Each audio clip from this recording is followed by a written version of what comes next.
17 July 2025 दुलाराय बर' फरायसा आफादा आसाम नाङै सोमावसारदों। आसाम जुडिशियेल सार्भिस आरो जुनियर एडमिनिस्ट्रेटिभ एसिस्टेन्ट एग्जामाव बर' रावखौ सोसननांगौनि थाखाय एक्चुअली आसाम जुडिशियेल सार्भिस आरो जुनियर एडमिनिस्ट्रेटिभ एसिस्टेन्टआ मा? जानो हागौ गोबाङानो मिथिया। दिनै बे भिडिअनि गेजेरजों नोंथांमोना रोखायै मिथिनो हागोन। थांनाय 17 जुलाइ 2025 दुलाराय बर' फरायसा आफादा आसामनि मोनफ्रोमबो जिल्लायाव सोमावसारदों। जाहोना मोननै। आसाम जुडिशियेल सार्भिस ग्रेड 3 नि मेन एग्जामनि पेपार 5 आव बर' रावजों आनजाद लिरनो मोननायनि दाबि आरो जुनियर एडमिनिस्ट्रेटिभ एसिस्टेन्टनि आनजादाव लेंगुवेज प्रफिशिएन्सि टेस्टआव बर' रावखौबो सोफानांगौनि दाबि। बे मोननै दाबि आसाम जुडिशियेल सार्भिस आरो जुनियर एडमिनिस्ट्रेटिभ एसिस्टेन्ट बे मोननै रिक्रुटमेन्टआव बर' रावखौ सोफानो सिगांनिफ्रायनो दुलाराय बर' फरायसा आफादा मेम'रेन्डाम होदोंमोनब्लाबो गुवाहाटी हाइकर्ट आरो आसाम सरकारा दिनैसिम जेबो राहा लायाखै। थांनाय 2 जुलाइआव फोसावनाय जुनियर एडमिनिस्ट्रेटिभ एसिस्टेन्ट एग्जामनि एडभार्टाइजमेन्टआव जेबो सोलायनाय नुवाखिसै, जायनि थाखाय 17 जुलाइ 2025 फुंनि 10 रिंगायाव दुलाराय आसामाव गासै जिल्लायाव बर' फरायसा आफादा खुद्रिसारनाय दिन्थियो। बेयो रोखादि आसाम जुडिशियेल सार्भिस आरो जुनियर एडमिनिस्ट्रेटिभ एसिस्टेन्ट बे मोननै थाखोनि साख्रिनि रिक्रुटमेन्टआव बर' राव गैयैनि थाखाय गोबां बर' फरायसाफोरा बन्चित जागोन। मानोना आसाम जुडिशियेल सार्भिस ग्रेड 3 नि मेन एग्जामनि पेपार 5 आव 50 नम्बरनि आसामिस रावनि सोंथि बिलाइ आरो आसामिस रावनि सायाव सोंथि फैयो आरो बेयो क्वालिफाइं पेपार। बेखौ सासे बिजाथिया पास जाथारनांगौ। गुबुन मोनसेया जुनियर एडमिनिस्ट्रेटिभ एसिस्टेन्ट एग्जामाव 20 नम्बरनि आसामिस लेंगुवेजजों असमिया रावनि सायाव सोंथि फैयो, जायखौ बुंनाय जायो language proficiency test. The official language of Assam Assamese. Assam judicial service आरो जुनियर एडमिनिस्ट्रेटिभ एसिस्टेन्ट आनजादाव 50 नम्बर आरो 20 नम्बर आसामिस रावनि सोंथि फैयो। बेनि थाखाय बेफोर आनजादाव बर' बिजोंनि बिजाथिफोरा उथ्रिनो हानाया गोरलै नङा। बे आसामिस रावनि 50 नम्बर आरो 20 नम्बरनि थाखाय गोबां बर' बिजाथिफोरा बेफोर आनजादाव उथ्रिनो हायाबो जानो हागौ। बेखायनो दुलाराय बर' फरायसा आफादा सिगांनिफ्रायनो बर' रावखौ बेफोर आनजादाव सोफानो थाखाय दाबि खालामबोदों।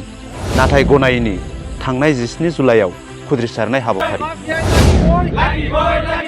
दिनै भिडिअखौ जागायनायनिफ्रायनो आसाम जुडिशियेल सार्भिस आरो आसाम एडमिनिस्ट्रेटिभ सार्भिसनि बाथ्रा बुंनाय जादों। नाथाय नोंथांमोना मिथिगौना बेफोर माबायदि साख्रि?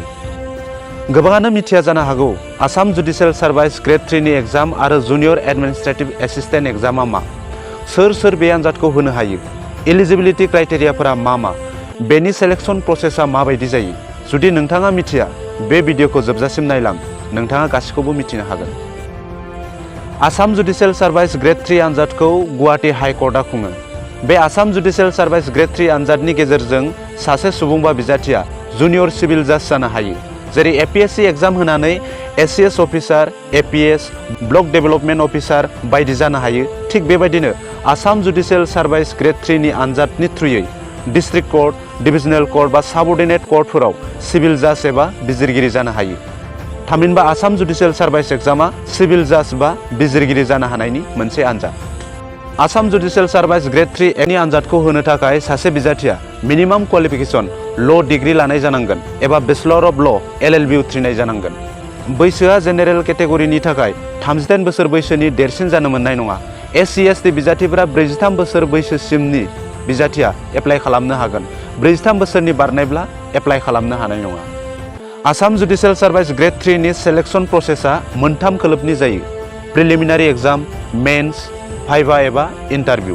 प्रिलिमिनारि एग्जामा गासै 100 नम्बरनि जायो। बेयाव objective type question, multiple choice फैयो। बेयाव 90 नम्बरा English, general knowledge, aptitude, constitution of India, code of civil procedure, code of criminal procedure, Bharatiya Nagarik Suraksha Sanhita, transfer of property act, Indian contract act, Indian penal code, Bharatiya Nyaya Samhita, Indian evidence act, भारतीय साक्ष्य अधिनियम बेफोरनिफ्राय सोंथि फैयो आरो 10 नम्बरा आसामिस लेंगुवेजनिफ्राय सोंथि फैयो। मेन्स एग्जामाव गासै गांबा पेपार थायो। Paper 1 English, paper 2 general knowledge, paper 3 आरो 4 ल'। बेफोराव गासैयावबो 100 नम्बर दङ आरो पेपार 5 लेंगुवेज प्रफिशिएन्सि टेस्ट। बेवहाय गासै 50 नम्बर दङ। बेयो क्वालिफाइं पेपार। बे पेपार 5 नि थाखाय थांनाय 17 जुलाइ 2025 आव एबसुआ आसाम नाङै खुद्रिसारनाय हाबाफारि लादोंमोन। बे पेपार 5 खौ बर' रावनिबो होनांगौ होननानै दाबि खालामनाय जादों। मेन्स एग्जामनि उनाव बिजाथिया भाइभा टेस्ट होनांगौ। बेवहाय गासै 50 नम्बरनि जायो। सासे बिजाथिया प्रिलिम पास जायोब्ला मेन्स एग्जाम होनो मोनो आरो मेन्स एग्जामखौ पास जायोब्ला भाइभा एबा इन्टारभिउ होनो मोनो। इन्टारभिउआवबो पास जायोब्ला गुवाहाटी हाई कर्टनि आन्डाराव गुबुन गुबुन डिभिजनेल कर्टफोराव सिभिल जाज महरै एपइन्टमेन्ट होनाय जायो। बेफोर सिगाङाव फोरमायबोनाय माखासे इनफरमेसनखौ गुवाहाटी हाई कर्टआ थांनाय 7 फेब्रुवारि 2022 फोसावनाय आसाम जुडिशियेल सार्भिस ग्रेड 3 नि एग्जामनि एडभार्टाइजमेन्टनिफ्राय लानाय जादों। गुबुन फारसे गुवाहाटी हाई कर्टनि आन्डाराव जुनियर एडमिनिस्ट्रेटिभ एसिस्टेन्टआ जादों मोनसे ग्रुप C लेभेलनि साख्रि। जुनियर एडमिनिस्ट्रेटिभ एसिस्टेन्टनि खामानि बा प्रफेसना गुबुन गुबुन डिस्ट्रिक्ट कर्ट, साबअर्डिनेट कर्टफोराव खामानि मावनाय, अफिस मेनटेन खालामनाय, फाइल्स रेकर्ड मेनटेनिं, डकुमेन्टेसन खालामनाय, कम्पिउटार वर्क, डाटा एन्ट्रि खालामनाय बायदि बायदि रोखोमनि खामानि जायो। जुनियर एडमिनिस्ट्रेटिभ एसिस्टेन्ट एग्जामखौ गुवाहाटी हाई कर्टआ खुङो। गुवाहाटी हाई कर्टनि आन्डाराव गोदानै जुनियर एडमिनिस्ट्रेटिभ एसिस्टेन्टनि एग्जाम 2025 नि एप्लाइ खालामनाया दासिम सोलिगासिनो दङ। थांनाय 15 जुलाइ 2025 निफ्राय अनलाइन एप्लाइ स्टार्ट खालामनाया जागायदों।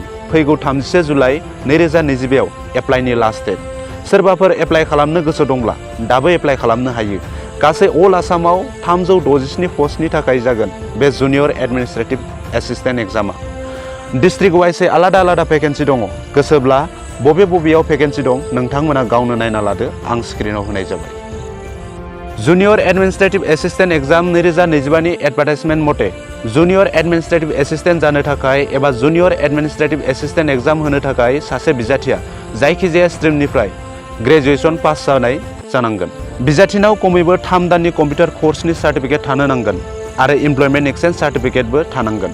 लोगोसे बिजाथिया आसामनि अफिसियेल लेंगुवेज आसामिस रावनि सायाव नलेज थानांगोन। बिजाथिनि मिनिमाम एजआ 18 बोसोर, मेक्सिमाम एजआ 40 बोसोर जानांगोन। एसटिफोरा रिलेक्सेसन मोनो हिसाबै एसटिनि मेक्सिमाम एज लिमिटआ 45 बोसोर, 45 इयार्स। 18 to 45 इयार्स एजनि मानसिया बे आनजादखौ होनो हायो।